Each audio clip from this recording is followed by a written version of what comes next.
Hello welcome back to YouTube channel. ഇന്നത്തെ നമ്മുടെ video എന്ന് പറയുന്നത് നമ്മുടെ മുടിയിലെ ഡ്രൈനെസ്, ഫ്രിസിനെസ്, ആ ഒരു ചകിരി പോലത്തെ ആ ഒരു ടെക്സ്ചറൊക്കെ മാറ്റി മുടി നല്ല സോഫ്റ്റ് ആയിട്ടിരിക്കാൻ വേണ്ടിയിട്ടുള്ള ഒരു അലോവേരയുടെ താളിയാണ് കേട്ടോ. അപ്പോൾ ഒട്ടും വൈകാതെ തന്നെ നമുക്ക് നേരെ വീഡിയോയിലേക്ക് ഇപ്പോൾ. അതിന് മുൻപായിട്ട് ചാനൽ ആരെങ്കിലും ആദ്യമായിട്ട് കാണുന്നെങ്കിൽ വീഡിയോസ് ഒക്കെ ഒന്ന് കണ്ടു നോക്കുക. നിങ്ങൾക്ക് ഇഷ്ടമാവുകയാണെന്നുണ്ടെങ്കിൽ ചാനൽ ഒന്ന് സബ്സ്ക്രൈബ് ചെയ്ത് സപ്പോർട്ട് ചെയ്യും. ഈ ഒരു പാക്ക് തയ്യാറാക്കാനായിട്ട് അപ്പോൾ നമുക്ക് ആദ്യം തന്നെ വേണ്ടത് കറ്റാർവാഴയാണ് കേട്ടോ. ഇപ്പോൾ ഞാൻ എടുത്തിട്ടുള്ളത് ഫ്രഷ് ആയിട്ടുള്ള കറ്റാർവാഴയാണ്. അപ്പോൾ അത്യാവശ്യത്തിന് വലിപ്പമുള്ള 2 കറ്റാർവാഴ എടുത്തിട്ടുണ്ട്. നമ്മുടെ ഓരോരുത്തരുടെ മുടിയുടെ ലെങ്ത്തിനും തിക്കിനും അനുസരിച്ചിട്ട് കറ്റാർവാഴയുടെ എണ്ണ നമുക്ക് കൂട്ടിയിട്ടും കുറച്ചിട്ടൊക്കെ എടുക്കാം കേട്ടോ. ഇനി നമുക്ക് അടുത്തതായിട്ട് വേണ്ടത് ഇതേപോലെ ചുവന്നുള്ളിയാണ്. അപ്പോൾ ഞാൻ അത്യാവശ്യം കുറച്ച് വലിപ്പമുള്ള ചുവന്നുള്ളി കൊണ്ട് 3 എടുത്തിട്ടുണ്ട്. ഇനി നിങ്ങൾക്ക് വേണമെന്നുണ്ടെങ്കിൽ സബോള എടുക്കാം. അപ്പോൾ അതിൻ്റെ ഒരു പകുതി സബോള ആയാലും മതിയാവും. ഇനി നമുക്ക് വേണ്ടത് ചെമ്പരത്തിയുടെ പൂവാണ് കേട്ടോ. അപ്പോൾ ഇത് ഞാൻ തലേ ദിവസം പൊട്ടിച്ച് വെച്ചുകൊണ്ട് ചെറുതായിട്ട് തന്നെ ഒന്ന് വാടിയിട്ടുണ്ട്. ഇനി വേണ്ടത് ഇതേപോലെ കുറച്ചധികം ചെമ്പരത്തിയുടെ ഇലയും കൂടിയാണ് കേട്ടോ. അപ്പോൾ ഇത്രയധികം സാധനങ്ങളാണ് നമുക്ക് മെയിനായിട്ട് ആവശ്യമായിട്ടുള്ളത്. ഇനി നമുക്ക് ഈ ഒരു കറ്റാറയുടെ ജെല്ലൊന്ന് സെപ്പറേറ്റ് ചെയ്തെടുക്കണം. ഫ്രഷ് ആയിട്ടുള്ള അലോവേര ജെല്ലാണ് നിങ്ങൾ എടുക്കുന്നതെങ്കിൽ നമ്മൾ പറിച്ചെടുത്തതിന് ശേഷം ഒരു 20 മിനിറ്റ് നേരമെങ്കിലും ഒന്ന് വെക്കുക കേട്ടോ. കാരണം ഇതിൻ്റെ ബാക്കിൽ നിന്ന് ഒരു ചെറിയൊരു മഞ്ഞ ലിക്വിഡ് പോവാനുണ്ട്. അത് നമ്മൾ ഡയറക്റ്റ് ആയിട്ട് തന്നെ നമ്മൾ പറിച്ച ഉടനെ ഉപയോഗിക്കുകയാണെങ്കിൽ നമുക്ക് ചെറിയ രീതിയിലുള്ള ചൊറിച്ചൽ, കുരുക്കൾ ഇതൊക്കെ വരാനുള്ള സാധ്യതയുണ്ട്. അപ്പോൾ അത് ഒഴിവാക്കാനായിട്ട് ഇതേപോലെ ആ ഒരു മഞ്ഞ ലിക്വിഡ് പോയതിന് ശേഷം മാത്രം ഉപയോഗിക്കുക കേട്ടോ. എന്നിട്ട് നന്നായിട്ടൊന്ന് കഴുകി വൃത്തിയാക്കുക. അതിന് ശേഷം ഇതേപോലെ അതിൻ്റെ സൈഡിലുള്ള ആ ഒരു മുള്ളു പോലത്തെ ഭാഗം ഒന്ന് ചെത്തി മാറ്റിയെടുക്കുക കേട്ടോ. അതേപോലെ തന്നെ അതിൻ്റെ ആ ഒരു മേലത്തെ പീസും നമുക്ക് ഇതേപോലെ മാറ്റിയെടുത്തതിന് ശേഷം ഒരു സ്പൂൺ ഉപയോഗിച്ചിട്ട് ഇതിൻ്റെ ജെല്ലൊന്ന് നമുക്ക് സെപ്പറേറ്റ് ചെയ്തെടുക്കാം. ഇനി നിങ്ങൾക്ക് ഇതിൻ്റെ ഒരു പച്ച കളർ ഉപയോഗിക്കുമ്പോൾ അലർജിയോ അല്ലെങ്കിൽ ചൊറിച്ചലോ ഒന്നും ഇല്ലാത്തവരാണെങ്കിൽ ഇത് നമുക്ക് ആ ഒരു പച്ച കളർ ഫുള്ളായിട്ട് എടുക്കണോണ്ട് യാതൊരു കുഴപ്പമില്ല കേട്ടോ. എനിക്കൊക്കെ എടുക്കുമ്പോൾ ചെറിയ രീതിയിലുള്ള ചൊറിച്ചൽ പോലെ വരാറുണ്ട്. അപ്പോൾ അതിനായിട്ട് ഞാൻ ഇതേപോലെ ജെല്ല് സെപ്പറേറ്റ് ചെയ്തിട്ടാണ് എടുക്കാറ്.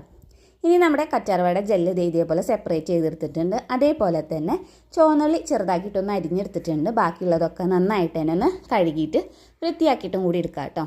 ഇനി ഇത് നമുക്കൊന്ന് അരച്ചെടുക്കണം. അതിനായിട്ട് ഇതേപോലെ ഒരു മിക്സിയുടെ ജാർ എടുക്കുക. അതിലേക്ക് നമ്മുടെ കറ്റാർവാഴയുടെ ജെല്ലും ചെമ്പരത്തിയുടെ പൂവും ചുവന്നുള്ളിയും അതേപോലെ തന്നെ ഈ ഒരു ചെമ്പരത്തിയുടെ ഇലയും ചേർത്ത് കൊടുക്കുക.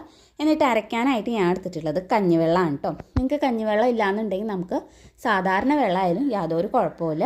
നമുക്ക് ഇത് നല്ല രീതിക്ക് തന്നെ ഒന്ന് അരച്ചെടുക്കാം. നന്നായിട്ട് പേസ്റ്റ് പോലെ ഇതേപോലെ ഒന്ന് അരച്ചെടുത്തതിന് ശേഷം ഇതൊന്ന് നമുക്കൊന്ന് അരിച്ചെടുക്കാം കേട്ടോ. അപ്പോൾ അതിനായിട്ട് ഇതേപോലെ ഒരു ബൗൾ വെക്കുക. അതിലേക്ക് ഒരു തുണി വിരിച്ചതിന് ശേഷം ഈ ഒരു താളി ഇതിലേക്കൊന്ന് ഒഴിച്ചു കൊടുക്കുക. എന്നിട്ട് നമുക്ക് ഇതൊന്ന് അരിച്ചെടുക്കാം കേട്ടോ.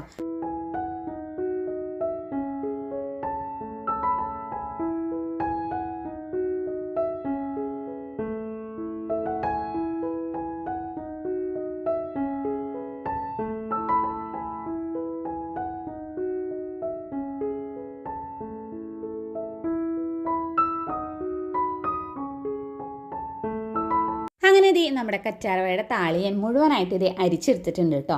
എന്നിട്ട് ഞാൻ ഇതിലേക്ക് കുറച്ചും കൂടി കഞ്ഞിവെള്ളം ചേർത്ത് കൊടുത്തിട്ടുണ്ട്. ഒന്നുകൂടി ഭയങ്കരമായിട്ട് തിക്കായിട്ട് തോന്നിയപ്പോൾ ലൂസ് ആവാനായിട്ട് ഞാൻ കുറച്ച് കഞ്ഞിവെള്ളം കൂടി ചേർത്ത് നന്നായിട്ട് തന്നെ മിക്സ് ചെയ്തെടുത്തിട്ടുണ്ട്. ഇനി ഈ ഒരു താളി നമുക്ക് എങ്ങനെ ഉപയോഗിക്കേണ്ടതെന്ന് നോക്കാം കേട്ടോ. അപ്പോൾ ആദ്യം തന്നെ എപ്പോഴും പറയുന്ന പോലെ മുടിയിൽ എന്തെങ്കിലും ജടയോ കാര്യങ്ങളൊക്കെ ഉണ്ടെങ്കിൽ അതൊക്കെ നന്നായിട്ട് കളഞ്ഞതിന് ശേഷം ഏതൊരു പാക്കായാലും ഓയിലായാലും നിങ്ങൾ ഉപയോഗിക്കാം. ഇനി ഞാൻ കുറച്ച് ഓയിൽ എൻ്റെ സ്കാൽപ്പിലും മുടിയിലൊക്കെ ഒന്ന് തേച്ച് കൊടുക്കുന്നുണ്ട് കേട്ടോ. ചെറിയ രീതിക്ക് മുടി ഇങ്ങനെ ഡ്രൈ ആയിട്ട് കിടക്കുന്നുണ്ട്. അതുകൊണ്ട് തന്നെ കുറച്ച് ഓയിൽ ആദ്യം സ്കാൽപ്പിൽ ഇതേപോലെ തേച്ച് കൊടുക്കുന്നുണ്ട്. എന്നിട്ട് ഒരു 5 മിനിറ്റ് നേരമെങ്കിലും നന്നായിട്ട് തന്നെ ഒന്ന് മസാജും കൂടി ചെയ്ത് കൊടുക്കാം കേട്ടോ. അപ്പോൾ ഒന്നും കൂടി നമ്മുടെ മുടി വളർച്ച കൂട്ടാനായിട്ട് ഈ ഒരു രീതി സഹായിക്കും. സ്കാൽപ്പിൽ ഇതേപോലെ എണ്ണയൊക്കെ തേച്ച് മസാജിങ്ങൊക്കെ കഴിഞ്ഞതിന് ശേഷം നമ്മുടെ മുടിയുടെ ലെങ്ത്തിൽ നന്നായിട്ട് ഇതേപോലെ തന്നെ ഓയിൽ അപ്ലൈ ചെയ്ത് കൊടുക്കാം കേട്ടോ. അപ്പോൾ മുടിയുടെ അറ്റത്തൊക്കെ ആയിട്ട് നന്നായിട്ട് തന്നെ തേച്ച് കൊടുക്കുക. അത് നമ്മുടെ സ്പ്ലിറ്റൻസൊക്കെ കുറയ്ക്കാൻ വേണ്ടിയിട്ട് അതേപോലെ തന്നെ വരാതിരിക്കാൻ വേണ്ടിയിട്ടൊക്കെ നല്ല രീതിക്ക് സഹായിക്കും. ഇനി നിങ്ങൾക്ക് ഏത് എണ്ണ വേണമെങ്കിലും ഉപയോഗിക്കാം. നിങ്ങളുടെ കയ്യിലുള്ള വെളിച്ചെണ്ണയോ അല്ലെങ്കിൽ നിങ്ങൾ ഏത് എണ്ണയാണോ ഉപയോഗിക്കുന്നത് അത് നമ്മുടെ സ്കാൽപ്പിലും മുടിയിലും ഇതേപോലെ ഒന്ന് അപ്ലൈ ചെയ്ത് കൊടുക്കാം. അങ്ങനെ ഓയിലൊക്കെ അപ്ലൈ ചെയ്ത് കൊടുത്തു. ഇനി നമുക്ക് നമ്മുടെ ഈ ഒരു കറ്റാർവാഴയുടെ താളി നമുക്ക് ഉപയോഗിക്കാം കേട്ടോ. അപ്പോൾ അതിനായിട്ട് സ്കാൽപ്പ് ഇതേപോലെ ഒരു സെക്ഷനാക്കി കൊടുക്കുക. എന്നിട്ട് നല്ല രീതിക്ക് തന്നെ ഈ ഒരു താളി നമ്മുടെ സ്കാൽപ്പിലും മുടിയിലൊക്കെ ഒന്ന് തേച്ച് കൊടുക്കുക കേട്ടോ. ഇതിൽ ചേർത്ത് കൊടുത്തിട്ടുള്ള ഓരോ ഇൻഗ്രീഡിയൻസും നമ്മുടെ മുടിയെ സ്മൂത്ത് ആക്കാൻ വേണ്ടിയിട്ട് അതേപോലെ തന്നെ സിൽക്കി ആക്കാൻ വേണ്ടിയിട്ട് സഹായിക്കുന്ന ഒന്നാണ്. ഇതിൽ ചേർത്ത് കൊടുത്തിട്ടുള്ള ചെമ്പരത്തിയും അതേപോലെ തന്നെ ചെമ്പരത്തിയുടെ ഇല നമ്മുടെ മുടിയുടെ ടെക്സ്ചറൊക്കെ നല്ല രീതിക്ക് മാറ്റാനായിട്ട് സഹായിക്കുന്ന ഒന്നാണ് കേട്ടോ.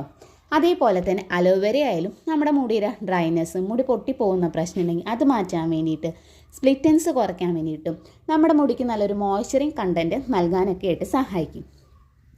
ഇനി അടുത്തതായി ചേർത്ത് കൊടുത്തുള്ള ചുവന്നുള്ളിയും അതേപോലെ തന്നെ കഞ്ഞിവെള്ളം ആയാലും നമ്മുടെ മുടി കൊഴിച്ചിൽ കുറയ്ക്കാൻ വേണ്ടിയിട്ടും ഹെയർ ഗ്രോത്തൊക്കെ നല്ല രീതിക്ക് പ്രൊമോട്ട് ചെയ്യാൻ വേണ്ടിയിട്ട് സഹായിക്കുന്ന ഒന്നാണ്. അങ്ങനെ നോക്കുകയാണെങ്കിൽ ഈ ഒരു താളി ഉപയോഗിക്കുമ്പോൾ തന്നെ നമ്മുടെ മുടിയിലത്തെ ഒരുവിധ പ്രശ്നങ്ങളൊക്കെ നന്നായിട്ട് മാറ്റിയെടുക്കാനായിട്ട് സാധിക്കും. മുടി കൊഴിച്ചൽ, മുടി പൊട്ടിപ്പോകുന്ന പ്രശ്നം, സ്പ്ലിറ്റൻസ്, അതേപോലെ തന്നെ ഇനി നിങ്ങളുടെ മുടി നല്ല ഒരു സ്മൂത്ത് ആൻഡ് സിൽക്കി ആയിട്ട് കിടക്കാൻ വേണ്ടിയിട്ട് മുടി ടെക്സ്ചറൊക്കെ നല്ല രീതിക്ക് മാറാനായിട്ട് സഹായിക്കുന്ന ഒരു താളി കൂടിയാണ് കേട്ടത്. ഈ ഒരു താളി നമുക്ക് ഒന്നിടവിട്ട ദിവസങ്ങളിൽ ഉപയോഗിക്കാം കേട്ടോ. നമ്മുടെ സ്കാൽപ്പൊക്കെ നല്ല രീതിക്ക് ക്ലീൻ ചെയ്യാനായിട്ട് സഹായിക്കും. അതേപോലെ തന്നെ ഡ്രൈ ആയിട്ടുള്ള ഹെയർ ഉള്ളവരാണെന്നുണ്ടെങ്കിൽ തന്നെ നമുക്ക് ഈ ഒരു താളി അതേപോലെ തന്നെ ഒന്നിടവിട്ട ദിവസങ്ങളിൽ ഉപയോഗിക്കാം. ഇനി അല്ലാത്തവരാണെന്നുണ്ടെങ്കിൽ ഡെയിലി ഒന്ന് ഹെയർ വാഷ് ചെയ്യാത്തവരാണ്, ആഴ്ചയിൽ 1-2 ദിവസങ്ങളിൽ മാത്രം ഹെയർ വാഷ് ചെയ്യുന്നവരാണെങ്കിൽ പോലും ആ ഒരു ദിവസത്തെ നമുക്ക് ഈ ഒരു താളി ഉപയോഗിച്ചിട്ട് നമ്മുടെ സ്കാൽപ്പും അതേപോലെ തന്നെ മുടിയൊക്കെ നല്ല രീതിക്ക് ക്ലീൻ ആക്കി എടുക്കാം. അങ്ങനെ നമ്മുടെ മുടിയിലും സ്കാൽപ്പിലൊക്കെ തേച്ച് കൊടുത്തതിന് ശേഷം ഇത് നമുക്കൊരു 20 മിനിറ്റ് നേരം വയ്ക്കുക. അതിനുശേഷം സാധാരണ വെള്ളത്തിൽ നല്ല വൃത്തിക്ക് തന്നെ നമുക്ക് കഴുകിയെടുക്കാവുന്നത്. അരിച്ചെടുത്തുകൊണ്ട് ഈ ഒരു പാക്കിൽ അധികം പൊടികളോ കാര്യങ്ങളോ ഒന്നും ഉണ്ടാവില്ല കേട്ടോ. എന്നാലും നല്ല വൃത്തിക്ക് തന്നെ കഴുകിയെടുക്കുക. ഇനി നമുക്ക് ഇതിൻ്റെ ഫൈനൽ റിസൾട്ടും കൂടി ഒന്ന് കണ്ടു നോക്കി നോക്കാം. അങ്ങനെ മുടിയൊക്കെ കഴുകി ഉണങ്ങിയതിന് ശേഷമുള്ള റിസൾട്ടാണ് കേട്ടത്. നമ്മൾ തേച്ച് കൊടുത്തുള്ള ആ ഒരു ഓയിൽ ഫുള്ളായിട്ട് നമ്മുടെ ഈ ഒരു സ്കാൽപ്പിൽ നിന്നായാലും നമ്മുടെ മുടിയിലായാലും പോയിട്ടുണ്ട് കേട്ടോ. അതേപോലെ തന്നെ നമ്മുടെ മുടിക്ക് നല്ലൊരു ഉള്ളു വെച്ച ഫീലും കൂടി ഉണ്ട്. അതേപോലെ തന്നെ നമ്മുടെ സ്കാൽപ്പായാലും മുടിയായാലും നല്ല രീതിക്ക് ക്ലീൻ ആയിട്ടുണ്ട് കേട്ടോ. അപ്പോൾ നിങ്ങൾ ഇതെന്തായാലും ഒന്ന് ട്രൈ ചെയ്ത് നോക്കി നോക്കാം കേട്ടോ. ഡ്രൈ ഹെയർ ഉള്ളവരാണെന്നുണ്ടെങ്കിൽ തന്നെ നമ്മുടെ മുടിയുടെ ആ ടെക്സ്ചറൊക്കെ നന്നായിട്ട് മാറ്റാനൊക്കെ ആയിട്ട് സഹായിക്കും. നമ്മൾ തേച്ച് കൊടുത്തിട്ടുള്ള ഓയിൽ സ്കാൽപ്പിൽ നിന്നും മുടിയിൽ നിന്നും പോയിട്ടുണ്ടെങ്കിലും നമ്മുടെ മുടിക്ക് അങ്ങനെ ഡ്രൈയോ അല്ലെങ്കിൽ എങ്ങനെ ചകിരി പോലെ ഇരിക്കണ ആ ഒരു ഫ്രിസിനെസ് ഒന്നുമില്ല കേട്ടോ. നല്ല സ്മൂത്തായിട്ട് തന്നെയാണ് നമ്മുടെ മുടി കിടക്കുന്നത് കേട്ടോ. അപ്പോൾ നിങ്ങളും ഇത് എന്തായാലും ഒന്ന് ട്രൈ ചെയ്ത് നോക്കിയൊക്കെ തന്നെ വേണം.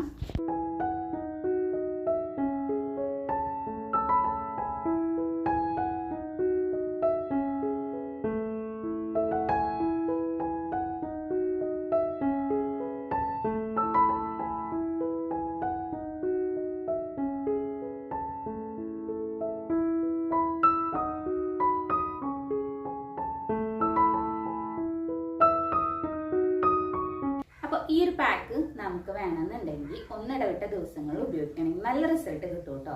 അപ്പം നിങ്ങളിത് എന്തായാലും ഒന്ന് ട്രൈ ചെയ്ത് നോക്കി നോക്കാം. നന്നായിട്ട് തന്നെ നമ്മുടെ ആ ഒരു മുടിയിലെ ഡ്രൈനെസ് മാറ്റിയെടുക്കാനായിട്ട് ഈ ഒരു പാക്ക് മാത്രം മതിയാവും കേട്ടോ. അപ്പം ഇന്നത്തെ വീഡിയോ ഇത്രയേ ഉള്ളൂ കേട്ടോ. അപ്പോൾ ഈ ഒരു വീഡിയോ നിങ്ങൾക്ക് ഇഷ്ടമായി യൂസ്ഫുൾ ആണെന്ന് തോന്നുകയാണെന്നുണ്ടെങ്കിൽ ചാനൽ ഒന്ന് സബ്സ്ക്രൈബ് ചെയ്ത് സപ്പോർട്ട് ചെയ്യുക.